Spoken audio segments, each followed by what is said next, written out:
Palmas pro time do Grêmio. Conseguiu arruinar o dia da torcida, a Páscoa da torcida, ontem. É incrível o que o Grêmio pode fazer pro torcedor. Cara, imagina, tu tá tendo uma Páscoa, aí vai lá o Grêmio e te dá esse presentão. Mas foi um empate, não foi só um empate, foi o empate. Por quê? Como é que tu empata contra o Remo, dentro de casa, com as vantagens, com a geral do teu lado, pegando um pênalti e com um jogador a mais? Não existe isso. Assim, ó, se tu vai ver, o Marlon faz muita falta. Além disso, eu falei, não quero Caio Paulista, muito menos um jogador de base, preferencialmente para titular. O que acontece? O jogador de base entra.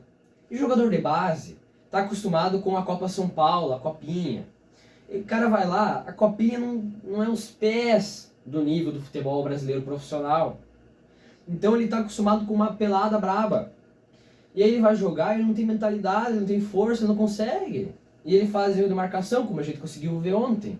O Remo quase ganha de nós de 2-0, porque tem um lance que o cara tá na cara do gol e acaba errando, ele acaba chutando mal, por muita sorte do Grêmio.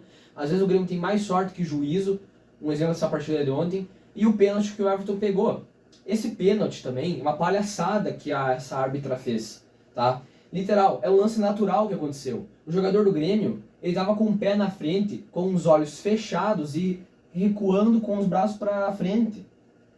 Isso assim, ó, é lance natural. Ele não é um avatar para calcular tudo onde é que tá e ele fechar os olhos e dar um pisão que ele acha que ninguém vai ver. Não existe, é lance natural.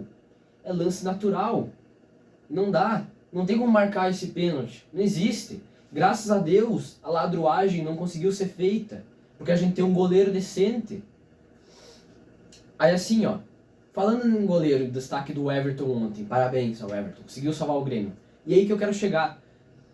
Se tu empata com o Remo dentro de casa, com um a mais, pegando um pênalti, e o teu melhor jogador da partida é o teu goleiro contra o Remo em casa, cara, tu tem que se preocupar muito. Mas não é tipo vitória assim que ele foi destaque. Foi um empate. Não foi uma vitória. Uma vitória é outra coisa. Empate é outra. Tá? Então assim, ó, é difícil de ver isso. Tá? Isso não agrada ao torcedor. E ainda piora, porque se tu for ver, quem que é o nosso armador hoje em dia? Quem que era para ser nosso 10 primeiro? Era para ser o Monsalve. Monsalve é o nosso 10? Não, tá? Monsalve é aquele meio ofensivo que às vezes vai de atacante para fazer algum gol ou para participar das jogadas de ataque, mas não para armar o jogo.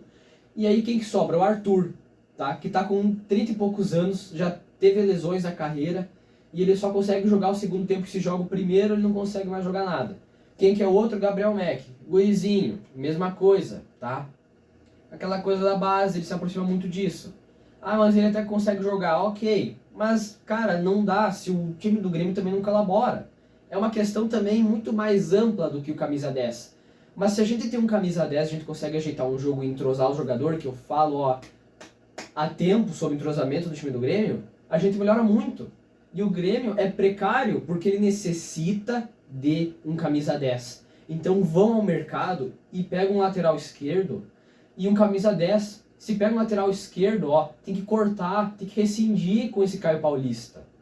E aí tirar um guri da base e dar espaço pro camisa 10. Se a gente faz isso, melhora tudo. É impressionante, tá? Ah, mas por que o Pérez não jogou? Porque o Pérez está lesionado. Outra notícia incrível, né? Porque sempre que a gente precisa de um jogador, ele está lesionado. Aí quem que vai entrar? Um cara que a gente não conhece, que, sei lá, veio da base. E aí vem toda aquela questão da base. Outra coisa, o Amuso. Destaque do Grêmio. É sempre um jogador que sempre está lá para ajudar e às vezes faz um gol volta e meia. Só que ontem teve uma participação assim, não muito boa. Jogou mal, tá? Não jogou bem como ele sempre joga. E se o Amuso, que é teu melhor jogador, jogar mal contra o Remo e tu empata, e com todos aqueles quesitos, tu tem que se preocupar. Outra coisa, Carlos Vinícius, claro, ele fica mais na moda antiga, né? Fica mais pra frente, não tem tanto contato com a bola, mas recebe. Mas também, assim, se tu for ver, por mais que ele tá lá lutando com o zagueiro, tem momentos que ou ele tá impedido, ou ele tá numa área que ele não consegue ter o passe, ou receber um cruzamento para fazer um gol.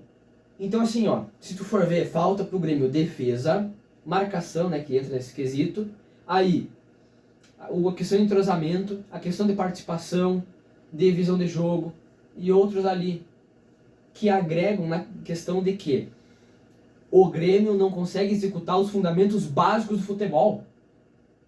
Chega a ser pavoroso, tá? E se a gente for jogar fora contra um time do Sul-Americana, com esse grupo da Sul-Americana que a gente tá? Ah, mas os times não são tão bons. Mas a gente vai jogar lá na casa que a gente não conhece, que eles conhecem muito bem, eles vão nos apecar se a gente continuar assim. E principalmente umas oitavas. Além disso, se a gente tomou um sufoco ano passado aos pênaltis no Boa Vista, lá na fase da Copa do Brasil, o que me garante contra o Confiança agora, nessa quinta fase? Isso me preocupa. E não preocupa só a mim. Preocupa as outras pessoas.